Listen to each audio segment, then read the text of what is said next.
तो आइए आज रूल्स ऑफ वर्ब देखते हैं। इसके पहले आपको एडजेक्टिव तक पढ़ाया जा चुका है। रूल्स ऑफ वर्ब में हम देखेंगे वर्ब की कौन कौन सी मिस्टेक आती हैं जिनको परीक्षा में हमको दूर करना पड़ता है।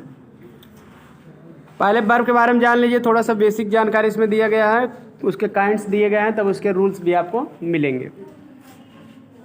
देखिए पहले दिया गया कि ऐसा शब्द जिनसे किसी कार्य का करना या होना पाया जाए क्रिया कहलाते हैं। क्रिया किसे कहते हैं? क्रिया किसी कार्य को बताती है। वर्ब डिनोट्स एन एक्शन, ठीक है। और कार्य का करना या होना पाया जाता है, यानी एक्शन वर्ड जो होता है जिससे कोई एक्शन बताया जाए उसी को हम वर्ब कहते हैं, ठीक।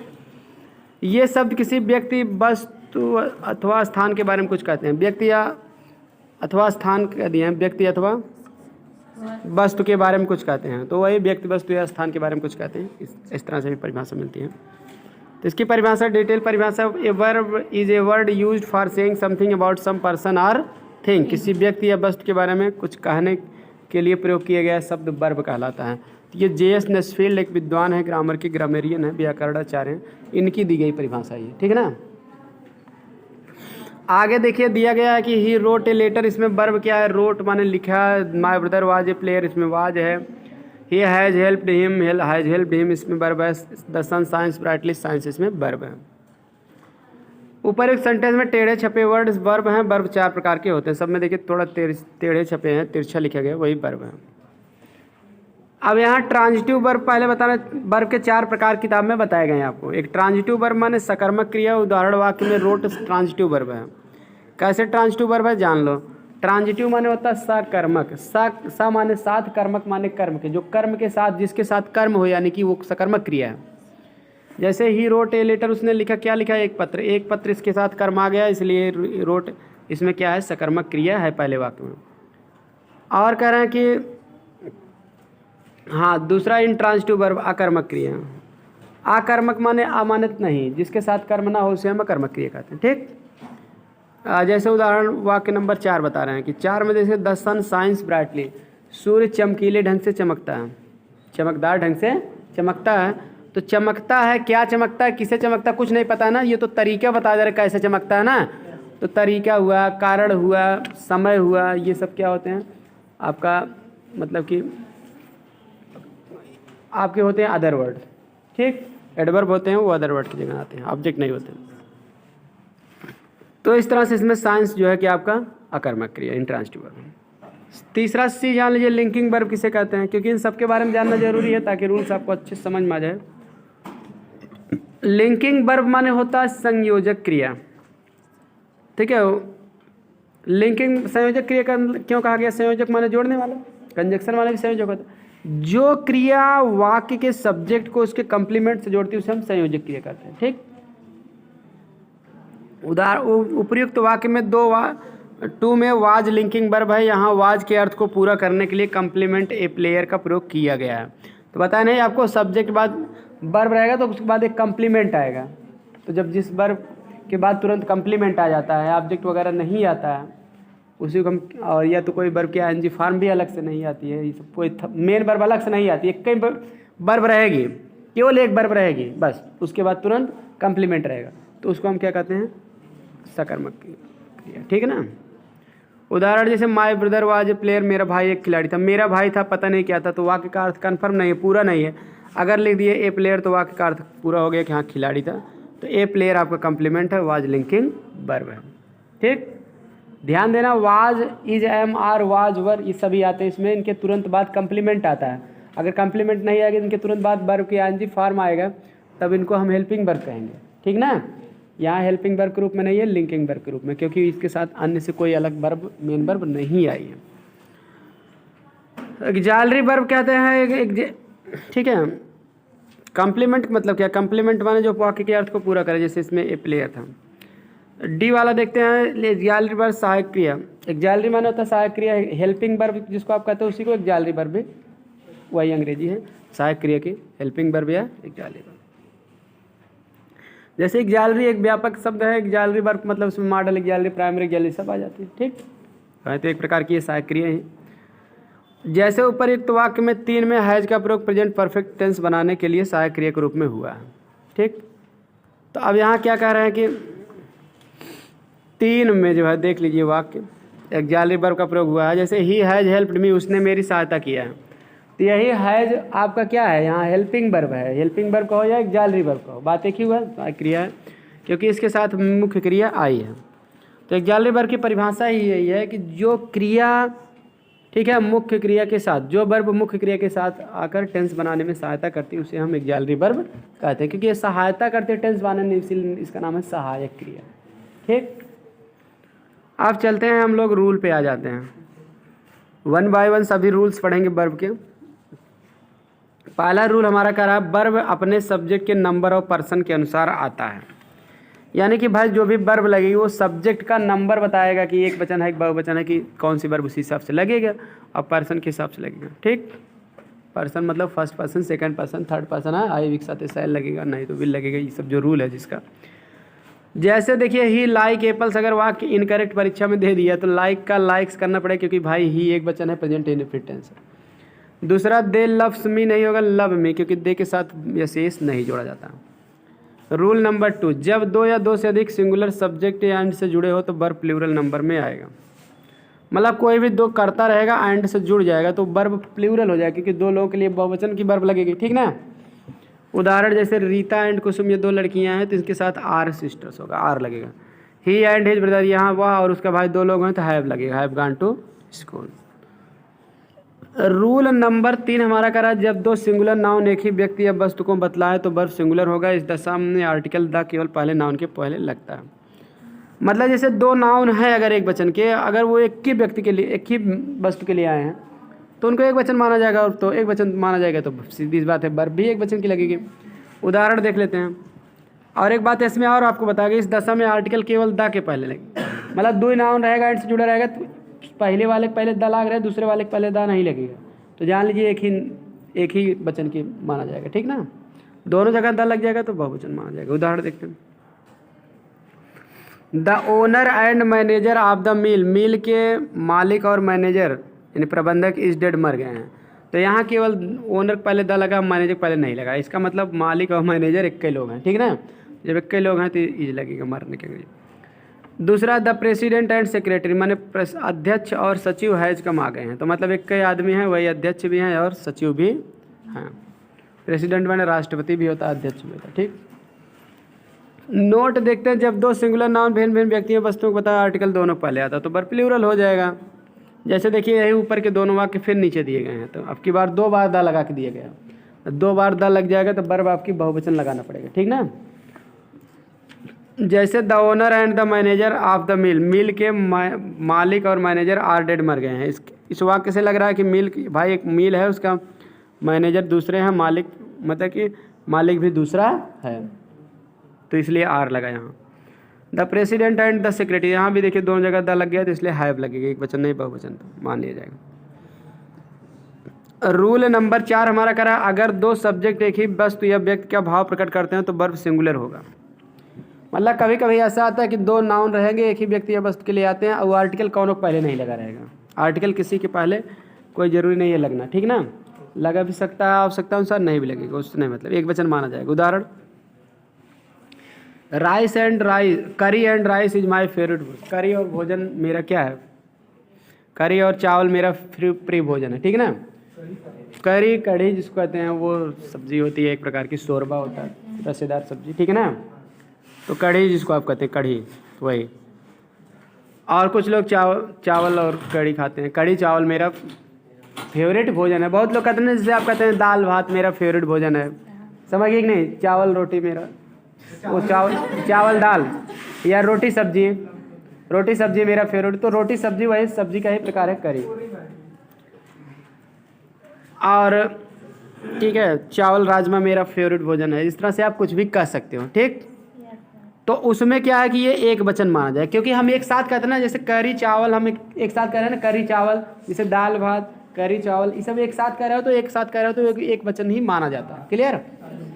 अब यहाँ देखिए दूसरा, the cart and the horse, माने कार्ट माने गाड़ी होता है, हार्स माने घोड़ा, तो घोड़ा गाड़ी इज रेडी तैयार है, तो घोड़ा गाड़ी तैयार है, जैसे मतलब जिसको एक्का कहते हैं, तांगा कहते हैं, तो उसमें घोड़ा सेट कर दिया जाता है, तो एक ही वचन इसलिए मान लिया जाता है। ठीक, घोड़ा ठीक है, गाड़ी एक में ही है, सेट है, तो इसमें ईज लगेगा। तो द हार्स एंड कार्ट आ जाएगा, तब भी वही ईज लगेगा, क्योंकि दोनों को पहले आर्टिकल भी नहीं लगा है, अभी ध्यान दीजिए यहाँ। ठीक है, दोनों को पहले आर्टिकल नहीं तब भी एक वचन माना जाएगा, अगर किसी को पहले आर्टिकल नहीं तब भी एक वचन माना जा सकता है। ठीक है ना, क्योंकि जोड़े में आएंगे ये। अगला slow and steady wins the race. Slow माने धीमा, स्टीडी माने लगातार। धीमा और लगातार चलने वाला दौड़ को क्या करता है, जीत लेता है। ये कछुआ खरगोश की कहानी है ना, तो धीमा चल रहा था लेकिन लगातार कछुआ तो रिविंस कर लेता। तो यहाँ देखिए एक वचन ही माना गया है कि दोनों पहले, क्योंकि द नहीं था। धीमा लगातार चलने वाला तो कछुए को ही प्रकट कर रहा है, तो एक ही वचन है ना, इज लगेगा। इंपॉर्टेंट है, परीक्षा में ये वाक्य आया है कार्ट वाला और स्लो वाला, स्लो एंड स्टीडी वाला। इसलिए इन सभी को आप अच्छे से ध्यान से कॉन्सेप्ट जानते रहिए, ताकि परीक्षा में आप अंदाज कर भी लगाओगे, सही लगाओगे। ठीक, कुल मिला के भाई एक को प्रकट करेगा तो एक वचन, एक से ज़्यादा को सो होगा तो बहुवचन, वर्ब। रूल नंबर 5 हमारा कह रहा है, अगर दो सिंगुलर सब्जेक्ट एंड से जुड़े हों और उनके पहले ईच या इब्री का प्रयोग हो तो उनके साथ वर्ब सिंगुलर लगेगा। कहने का मतलब ये दो कर्ता रहेंगे एक वचन के, और एंड से जोड़ा रहेगा लेकिन उसके नाउन के पहले ईच या इब्री भी आएगा तो एक वचन की वर्ब लगेगी। उदाहरण, every boy and every girl was in the class. तो यहाँ प्रत्येक लड़का और प्रत्येक लड़की क्लास में थी, वाज लगेगा। ठीक ना, क्योंकि ईच इब्री के साथ एक वचन का नाउन एक वचन की वर्ब आती है। Each day and each night was present. प्रत्येक दिन और प्रत्येक रात क्या थी, सुखद थी। छठवां है, यदि दो या अधिक singular subject either or neither nor or nor से जुड़े हों तो वर्ब सिंगुलर होगा। ठीक, अब यहाँ देखिए, मतलब दो सिंगुलर सब्जेक्ट रहेंगे, आइदर आर आर नार से जुड़ेंगे, वर्ब सिंगुलर होगा। उदाहरण जैसे आइदर मुन्नी आर चुन्नी हैज लोस्ट हर पेन। तो यहाँ दोनों क्या है, एक वचन ही है। अब नाइदर सोहन नार हिज सिस्टर वाज, तो यहाँ भी बाद एक वचन है तो वाज लगा। कुल मिलाकर आप इतना जान लीजिए कि बाद वाला जो है नाउन देख लिया करिए, वो एक वचन रहता है तो एक वचन लगा दीजिए। ठीक है, कभी कभी एक वचन के साथ बहुवचन भी आता तो बाद में रहता तो इसीलिए बहुवचन की लगते हैं। राजेंद्र और सुरेश हैज लगा इसमें। रूल नंबर 7 इसी से रिलेटेड रूल है, देखिए। इस तरह के जानकारियाँ आप एडजेक्टिव वाले चैप्टर में भी चिब्री आइदर नाइदर आर का प्रयोग पढ़े हो कि इनके साथ कब एक वचन आएगा नाउन, कब बहुवचन ना। जब दो या अधिक सब्जेक्ट नाइदर नार आइदर आर आर नार से जुड़े हो तो उनका नंबर भिन्न भिन्न हो, अर्थात सिंगुलर प्लूरल हो तो प्लूरल सब्जेक्ट के पास रखना चाहिए और वर्ब भी प्लूरल रहना चाहिए। यानी कि एक से ज़्यादा मतलब कि सब्जेक्ट रहेंगे वो आइदर आर नाइदर नार से रहेगा। तो एक सिंगुलर मान लीजिए है, दो नाउन है, एक सिंगुलर है एक प्लूरल, तो ग्रामर का रूल हमारा ये कह रहा है प्लूरल वाला बाद में लिखा जाएगा, उसी के अनुसार वर्ब भी बहुवचन लगा देंगे। उदाहरण, नाइदर सीता नार हर फ्रेंड्स हैव कम हो जाएगा। ठीक है, तो हैव हुआ यहाँ। Either you or your friends are guilty, Ram or his brothers have लगेगा। ठीक, चलिए अगला रूल आपका कह रहा है कि हाँ, एक वचन का मतलब कि अगर नाउन रहेगा और एक बहुवचन का है, बहुवचन वाला बाद में लिखा जाएगा, उसी के अनुसार वर्ब लगेगा। उदाहरण देखते हैं, नाइदर सीता नार हर फ्रेंड्स हैव कम। ना तो सीता ना उसकी सहेली आई है तो यहाँ बाद वाले के अनुसार हैव लगा है। दूसरे में either you or your friends, तो फ्रेंड्स बाद में आया तो उसके अनुसार आर लगा है। राम आर हिज ब्रदर्स, तो बाद वाला बहुवचन है तो हैव लगा है। आगे देखते हैं 8वां रूल, जब भिन्न भिन्न पर्सन फर्स्ट सेकंड या थर्ड के सब्जेक्ट आर नार से जुड़े हों तो वर्ब अंतिम पर्सन के अनुसार आता है। भिन्न भिन्न पर्सन के सब्जेक्ट को किस क्रम में लगाना चाहिए यह पहले बताया जा चुका है, सेकंड थर्ड तथा फर्स्ट। यानी पहले मतलब पहले वाले चैप्टर में प्रोनाउन में ही से ही बताया जा रहा है कि तीनों पर्सन के प्रोनाउन रहेंगे, तो 231 का क्रम याद करिए, यानी सेकंड थर्ड फिर फर्स्ट। और यह भी बताया गया कि वर्ब अंतिम वाला जो रहेगा पर्सन उसी के अनुसार लगेगा। 231 के क्रम में लिखिए, जो लास्ट है उसी के अनुसार वर्ब लगा दीजिए। उदाहरण देखते हैं, समझ में अच्छे से आएगा। जैसे आइदर यू आर ही, तो बाद में यहाँ ही है तो इसलिए इज लगा है। ठीक, और नाइदर ही नार आई, तो यहाँ बाद में आई है इसलिए आई एम लगा है, I am going there. She or I, बाद में आई है तो इसलिए आई के साथ हैज नहीं लगता, हैव लगा है, to attend the meeting. Rule number 5 करा, either neither each one of many a. इतने शब्द याद कर लेना। आइदर माने होता है दोनों में से कोई एक, नाइदर माने दोनों में से कोई नहीं, ईच माने प्रत्येक। ईच का प्रयोग हमेशा दो या दो से ज़्यादा के लिए होता है, दो के लिए भी हो सकता है, दो से ज़्यादा के लिए भी। और इब्री का प्रयोग दो से ज़्यादा के लिए हमेशा होता है। तो ये मतलब इसका रूल है। वन ऑफ मतलब होता में से एक, मेनी ए माने कई। इनके साथ आपको याद करना पड़ेगा कि सिंगुलर वर्ब का प्रयोग होता है, तो इंपॉर्टेंट है, मेनी ए वाला कई बार एग्जाम में आ चुका है। तो इनके साथ एक वचन की वर्ब लगती है। उदाहरण देखते हैं, either of the two boys has stolen my pen, दोनों लड़कों में से कोई एक मेरी कलम चुरा लिया है। तो मतलब यहाँ टू बॉयज, बॉयज के अनुसार नहीं लगेगा, तो क्योंकि आइदर के अनुसार लगेगा वर्ब। आइदर के बाद आप है ना, तो आपके बाद वाला प्लूरल लिखने का नियम है, लेकिन उसके वो ऑब्जेक्ट माना जाता है, क्योंकि प्रीपोजिशन है। आपके बाद लिखा गया शब्द हमेशा ऑब्जेक्टिव केस में होता है, या ऑब्जेक्ट माना जाता है, ठीक। तो इसलिए वर्ब जो है आपके पहले वाले के अनुसार लगेगी। तो आइदर के अनुसार यहाँ हैज लगेगा। दूसरे में नाइदर ऑफ द शर्ट्स, तो शर्ट्स के अनुसार नहीं, नाइदर के अनुसार इज लगेगा, is cheap. Every boy was punished, तो एवरी एक वचन है, तो बॉय नाउन भी एक वचन है, तो वाज लगेगा। ईच ऑफ हिज सिस्टर्स, तो सिस्टर्स बहुवचन है बाद वाला, तो उसके पहले ईच है, तो ये इसके अनुसार इज लगेगा। मेनी ए मैन, हैज लगेगा इसके साथ। परीक्षा में आपको ऐसे देगा मेनी मैन हैज कम, तो आपको मेनी ए मैन करना पड़ेगा, या many a man have come दे देगा, तो हैव को हैज करना पड़ेगा, ठीक। कुल मिलाकर मेनी के साथ अगर ए आएगा तो सिंगुलर नाउन, ए नहीं आएगा तो प्लूरल नाउन रहेगा, ठीक, और तब प्लूरल वर्ब भी लगेगी। One of the pictures is very beautiful, तो यहाँ वन के अनुसार इज लगा है, क्योंकि वन ऑफ है ना, वन ऑफ माने में से एक, पिक्चर्स के अनुसार नहीं लगेगा, वन ऑफ के अनुसार लगेगा इज। उन तस्वीरों में से एक क्या बहुत सुंदर है। रूल नंबर 10 देखते हैं, कुछ नाउन जो देखने में प्लूरल मालूम पड़ते हैं परंतु अर्थ में सिंगुलर होते हैं। मतलब ऐसे नाउन है जो देखने में तो लगते हैं बहुवचन है, लेकिन हर रहते हैं वो एक वचन, उनके साथ सिंगुलर वर्ब आता है। जैसे news, physics, economics, politics, mathematics, ये सब पीछे भी बताया गया था नाउन वाले चैप्टर में। ये सब मतलब विषय के नाम, न्यूज में समाचार, फिजिक्स भौतिक शास्त्र या भौतिक विज्ञान, इकोनॉमिक्स अर्थशास्त्र, पॉलिटिक्स राजनीतिक शास्त्र, मैथमेटिक्स गणित, गैलोज माने होता है फांसी का फंदा, ठीक है, और इनिंग्स माने पारी होता है, जिसके कहते हैं हमारी पारी आ गई। जिम्नास्टिक्स एक व्यायाम है, व्यायाम से रिलेटेड ये होता है, ठीक है, जिम्नास्टिक्स मतलब व्यायाम, ये एक प्रकार का खेल का नाम है, लेकिन यहाँ ठीक है क्या है, खेल। जिम्नास्टिक्स एक खेल का नाम है, यहाँ बिलियर्ड्स भी एक खेल का नाम है। तो ये सभी खेलों के नाम हैं या विषय के नाम जो भी हैं, ये समाचार, ये एक वचन के वर्ब शब्द माने जाते हैं। भले यस एंडिंग है, लास्ट में यस जुड़ा रहता है, लेकिन ये एक वचन रहते हैं, तो इस पर ध्यान देना, यस देख के कन्फ्यूज मत होना। द न्यूज इज रहेगा, आर नहीं रहेगा। फिजिक्स के साथ इज लगेगा, बिलियर्ड्स इज लगेगा, billiards is a favourite game, physics is a difficult subject, billiards एक प्रिय खेल है, ये अर्थ इसका होगा। रूल नंबर 11 हम कह रहे हैं कि हमारा कह रहा है कि जब कोई सिंगुलर सब्जेक्ट दूसरे नाउन के साथ, अब यहाँ कुछ और रूल देखिए बताया गया है, कुछ सिंगुलर सब्जेक्ट रहेंगे दूसरे नाउन के साथ आएंगे विथ और together with, as well as, besides, like, in addition to आदि, कनेक्टिव माने संयोजक जो होते हैं, कंजक्शन का काम करने वाले शब्द होते हैं, से जुड़ा हो तो वर्ब इनके पहले आने वाले शब्द के अनुसार लगती है। इंपॉर्टेंट रूल ये भी है, अक्सर आता रहता ही, आल्सो, एज वेल एज वाला बहुत बार आया।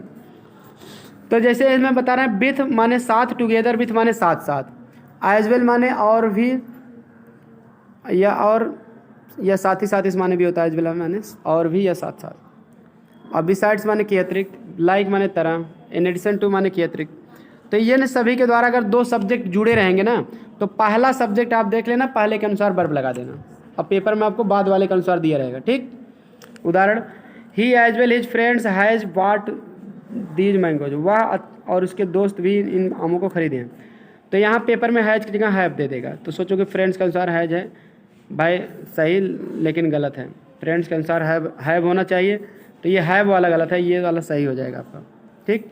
हैज क्या है, सही है, क्योंकि ही के अनुसार लगेगा, ना कि फ्रेंड्स के अनुसार, ठीक। अब नाइदर नार वाले में क्या था कि बाद वाला बहुवचन रहता था तो उसके अनुसार लगती थी, लेकिन इसमें बाद वाला बहुवचन भले है लेकिन पहले के अनुसार लगेगी, एक वचन वाले के अनुसार, ठीक। शुरुआत वाले के अनुसार लगेगी, शुरुआत बहुवचन है तभी वही जो कहेगा वहीं लगेगा, बहुवचन है तभी बहुवचन लग सकता है। No one besides your father, तुम्हारे पापा के अतिरिक्त कोई नहीं नोज हिज नेम, उसका नाम जानता है। तो यहाँ भी देखिए नो वन आया है, तो इसलिए जो है बिसाइड्स से जुड़ा है ना, तो बिसाइड्स के पहले नो वन आया है, फिर योर फादर, तो नो वन माने दोनों एक वचन के हैं, तो यहाँ पहले वाला वन के अनुसार नोज रहेगा। अगला है the inspector together with to policeman, दरोगा दो पुलिस सिपाहियों के साथ वाज किल्ड मार दिए गए। अब यहाँ क्या है कि पुलिस मैन है तो बहुवचन इसके अनुसार वर्ब नहीं लेगा, तो यहाँ इंस्पेक्टर के अनुसार वाज लगता है, ठीक, पहले कर्ता के अनुसार, टुगेदर विथ से जोड़ा गया। Munna with his sisters, Munna अपनी बहन के साथ is going to see the exception, प्रदर्शनी देखने जा रहा है। तो यहाँ सिस्टर्स के अनुसार नहीं, मुन्ना के अनुसार इज लगा है, ठीक ना, क्योंकि विथ से जोड़ा गया है। हरी लाइक हिज ब्रदर, हरी अपने भाई के जैसा ही इज डल, नीरस है, तो यहाँ हरी के अनुसार इज लगा। ठीक, समझ में आ रहा है? तो फटाफट आप देखते जाइए, समझते जाइए, जो रूल का आ रहा है एग्जाम्पल में, जो ना समझ में आए तुरंत पूछिए। रूल नंबर 12, जब दो नाउन या pronoun not only but also जुड़े हो तो वर्ब बाद वाले नाउन या प्रोनाउन के अनुसार आता है। ये भी इंपॉर्टेंट रूल है कि नॉट ओनली और एज वेल एज रहेगा शुरू वाले के अनुसार लगेगा, नॉट ओनली बट आल्सो रहेगा बाद वाले के अनुसार लगेगा। इतना याद कर लो बस। ठीक, जैसे उदाहरण, नॉट ओनली द कमांडर, न केवल सेनापति बट आल्सो द सोल्जर्स, बल्कि सैनिक भी वर किल्ड माने मार दिए गए थे। तो बाद वाला सोल्जर्स है ना, तो इसलिए इसके साथ वर लग गया है। ठीक, रूल नंबर 13 है, पुस्तकों, समाचार पत्रों तथा देश के नामों के बाद चाहे देखने में वे प्लूरल ही क्यों ना हो, सिंगुलर वर्ब आता है। ठीक, तो ये ध्यान देना कि नॉट ओनली वाले में बाद वाले के अनुसार नहीं लगेगा, पहले के अनुसार वाज लगाया रहेगा, तो आपको बाद वाले के अनुसार सही कर देना होगा। ठीक, as well as, not only but also, ये दोनों मोस्ट इंपॉर्टेंट है बोर्ड एग्जाम के लिए। ठीक, रूल नंबर 13 यही कह रहा है कि पुस्तक का नाम कोई रहेगा या न्यूज़पेपर का नाम, समाचार पत्र का नाम, देश के नाम रहेगा, देखने में भले बहुवचन हो लेकिन वर्ब क्या लगेगी, एक वचन। उदाहरण, द हिंदुस्तान टाइम्स, देखिए न्यूज़पेपर का नाम है तो इसके साथ इज लगा, इज ए लीडिंग न्यूज़पेपर माने एक महत्वपूर्ण समाचार पत्र। यूनाइटेड स्टेट्स, संयुक्त राज्य, ये भी हैज लगा है क्योंकि a big has a big air force. ठीक है, यूनाइटेड स्टेट्स के पास एक बड़ी फोर्स है, सेना है, तो देश का नाम, इसीलिए एक वचन की वर्ब लगी। Arabian nights is a good book, यह किताब का नाम इसलिए इज लगा। ठीक, अरबियन नाइट्स में बगदाद मतलब जो अरब देश की कहानियाँ हैं अलिफ लैला वगैरह की, इसी में है, तो वो किताब का नाम है। रूल नंबर 14, जब कोई प्लूरल नाउन एक ही निश्चित नाप, रकम या दूरी का सूचक होता है तो उसके साथ वर्ब एक वचन लगेगा। मतलब कोई बहुवचन का नाउन रहेगा लेकिन वो दूरी को बताएगा, कितना दूर है, रकम को बताएगा कितना है, 10,000 है, 1,000 है, 100 पाउंड है, जो भी है, तो रकम, दूरी, ठीक है, या नाप को बताएगा कि 1 फुट 2 फुट। ठीक है, तो वहाँ एक वचन की वर्ब लग जाएगी। उदाहरण, 70 miles is a long distance, 70 मील एक लंबी दूरी, तो दूरी बताया जा रहा है, इज लगा।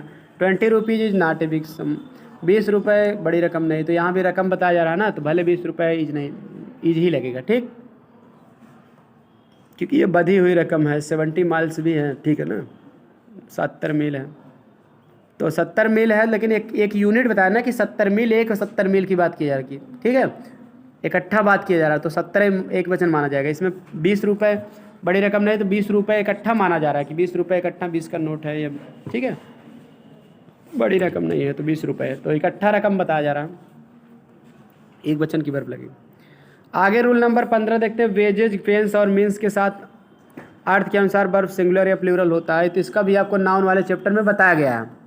वहाँ बताया गया था कि कब एक वचन के साथ का नाउन माना जाएगा, इनके कब बहुवचन का, तो उसी हिसाब से वर्ब लगेगी। तो यहाँ वर्ब वाले चैप्टर में भी वही बात है, वर्ब के कारण फिर रिपीट कर दिया गया है, काफ़ी रूल्स रिपीट हैं, उसमें कन्फ्यूज मत होना।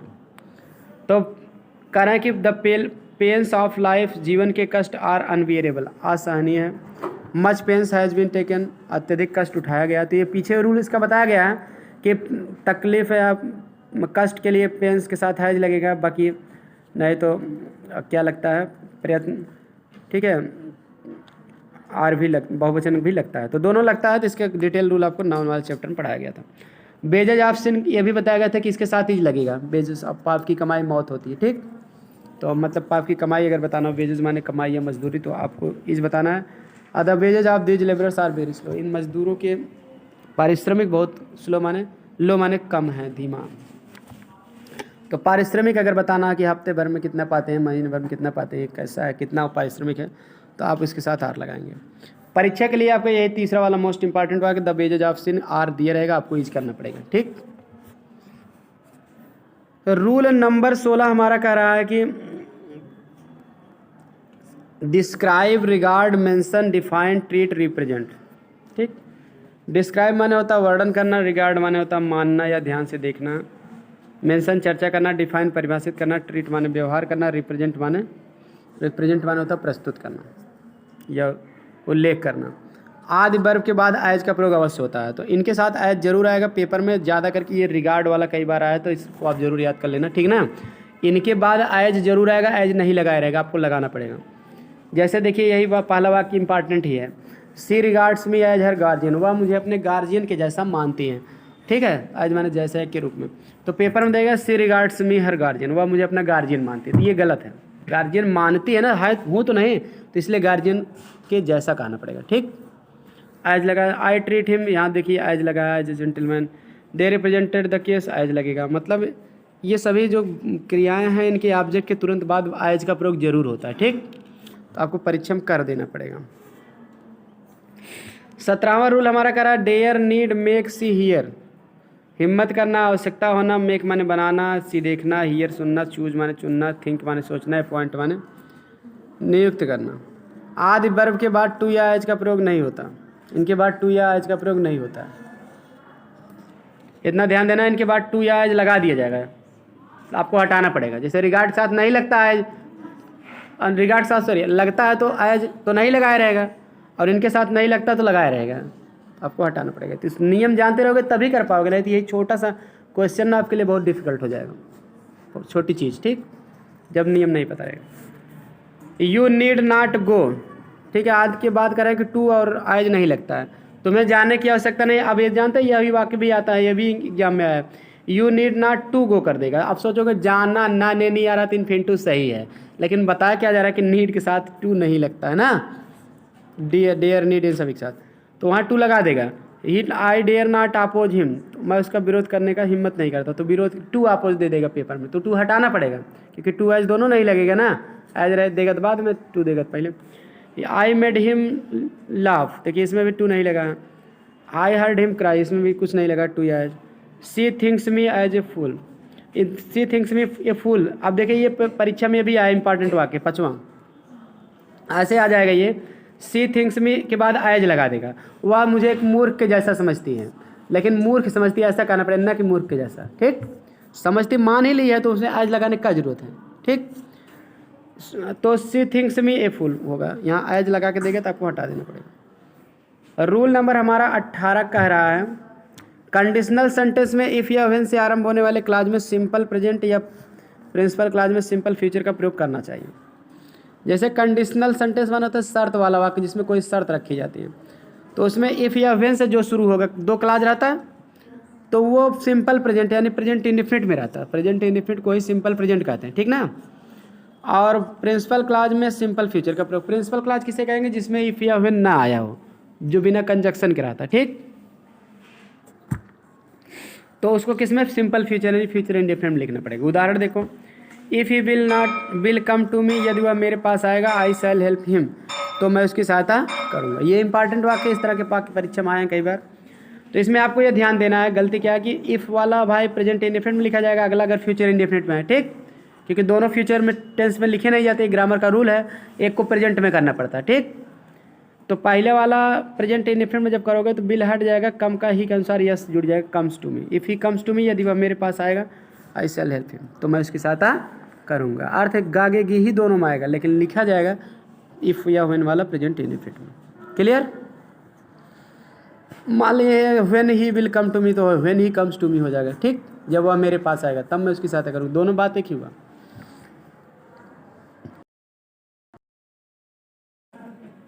रूल नंबर 19 आपका है, इफ़ यदि इफ़ क्लाज में होने वाला कार्य असंभव, अवास्तविक या काल्पनिक होता है तो साधारणतया इफ़ क्लाज के वर्ब में वर का प्रयोग करते हैं और मुख्य क्रिया में उड का प्रयोग करते हैं।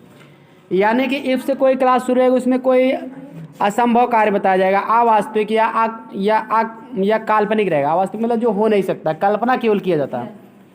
तो ऐसे वाक्यों में हम पहले में वर लगाएंगे तो दूसरे में क्या लगाएंगे, उड लगाएंगे। इसमें हिंदी जानते हो वर का क्या था नहीं होगा, होता आएगा, ऐसे आएगा होता, ऐसे जान लीजिए ट्रिक, क्योंकि बी माने होना तो बी का सेकंड फॉर्म वर होता है। और ये भी जान लीजिए प्रत्येक कर्ता के साथ वर लगाएंगे हम, चाहे एक वचन हो या बहुवचन, ठीक। और दूसरे में प्रत्येक के साथ हम उड ही लगाएंगे, चाहे आई भी हो या दूसरा हो। उदाहरण देखते हैं, if I were A bird, यदि मैं पक्षी होता, आई वुड फ्लाई, तो मैं उड़ता। भाई काल्पनिक है ना, असंभव है ना, आए आदमी हो तो पक्षी हो ही नहीं सकते हैं, और न तो मैं उड़ ही सकते हैं। तो इस तरह से यदि मैं पक्षी होता तो मैं उड़ता। तो कल्पना केवल किया जा रहा।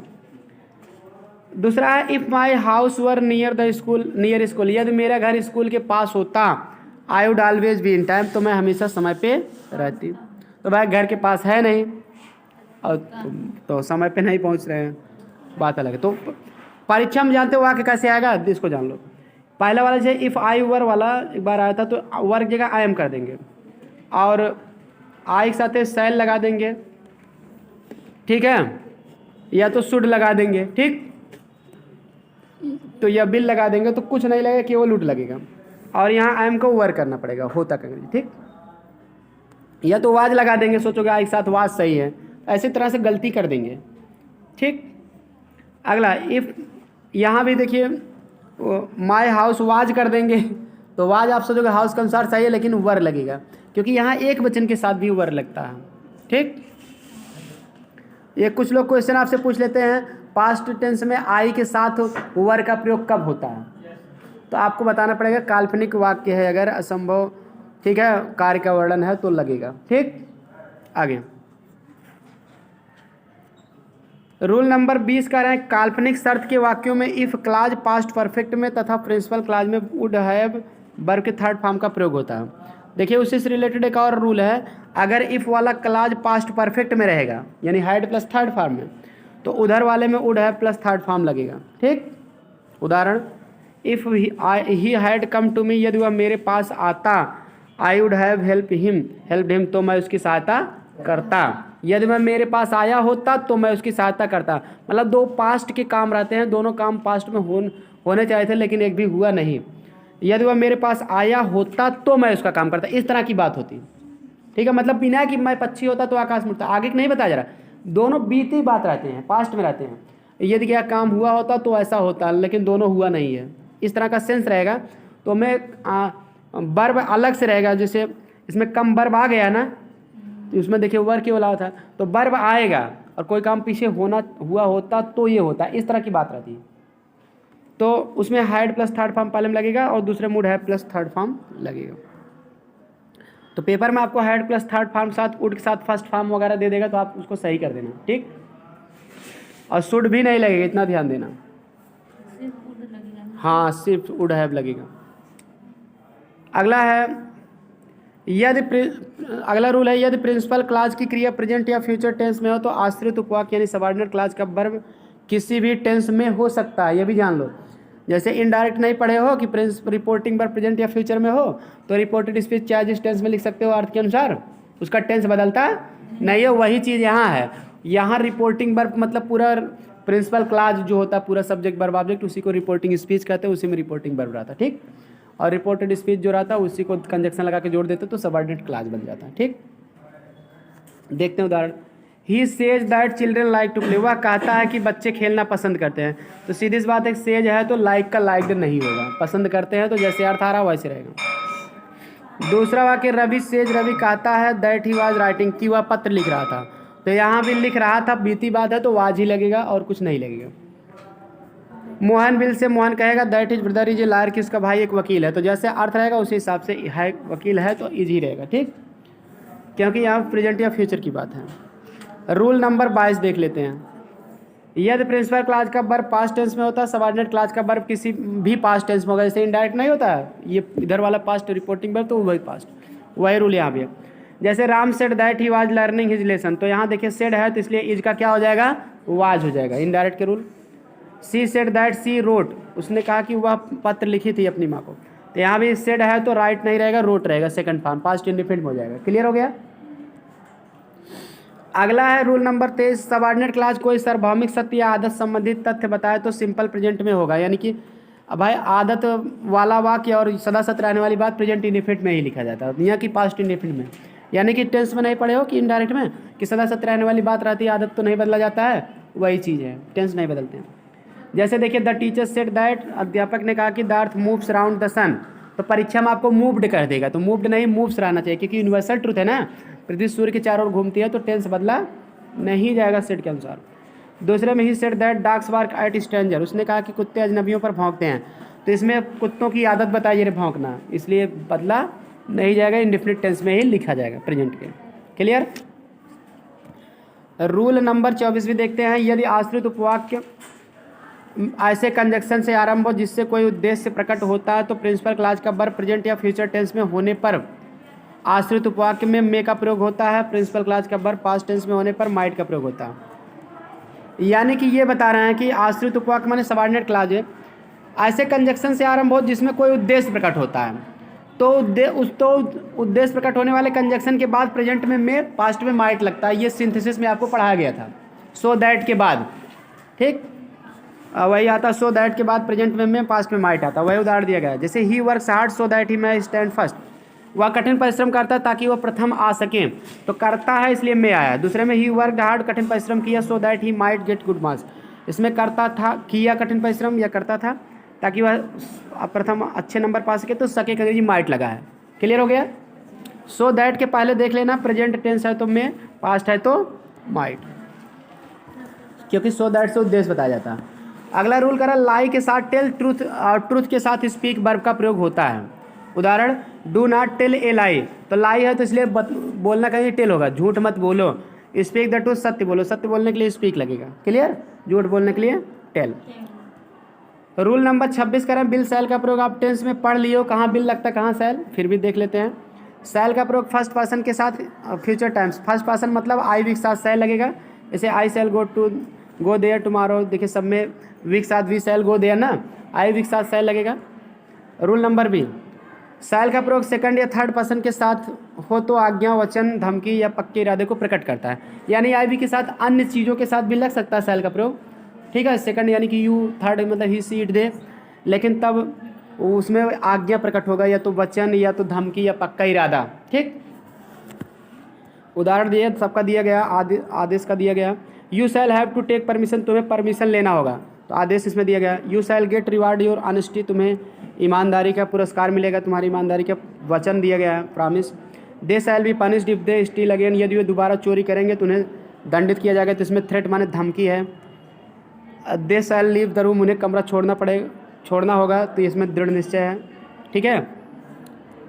सी वाला सेकंड और थर्ड पर्सन के साथ बिल का प्रयोग फ्यूचर टाइम दिखाने के लिए होता है। बिल का प्रयोग फर्स्ट पर्सन के साथ हो तो इससे दृढ़ इच्छा, वचन, धमकी और इरादा निश्चय प्रकट होता है। उसी का उल्टा है, आई वी के अलावा सबके साथ बिल लगेगा अगर, लेकिन दृढ़ निश्चय धमकी रहेगा तो बिल ठीक है, आई वी के साथ भी तब बिल लगेगा, नहीं तो आई वी के अलावा सबके साथ लगता है, ठीक।